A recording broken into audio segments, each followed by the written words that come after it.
এই যে ভিডিওটা দেখতেছেন, সে নিজে একটা ফুল, গরিবের ঘরে জন্ম লইছে। আর ভাই আজ ভিডিওটা না বানাইতো তাহলে এই ফুলটা আপনারা দেখতেন না।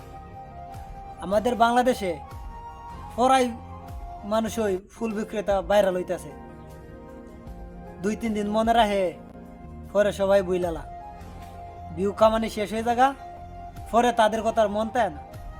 বাইন্ডে তোমাদেরকে বলতেছি, যাদের তৌফিক আছে তাদেরকে একটা ভালো পর্যায়ে লিয়ে যাও। শুনলাম তারা নাকি একজন মানুষ আমাদের সিলেটের দায়িত্ব নিছে। দোয়া করি সে যেন আল্লাহ দিলে ভালো ফ্যামিলির তাকে আর যেন ভালো কিছু করতে পারে, লেয়াফারা কইরা যেন ভালো জায়গাতে বিয়ে শাদি দিতে পারে। আর না হইলে 3 দিনের দিন আর কেউ মনে রাখে না, এটা বাস্তব কথা। এই যে কত মানুষ ভাইরাল হয়েছে, কারো কথা কি মনে আছে? সব ভুলে ফেলাইছে।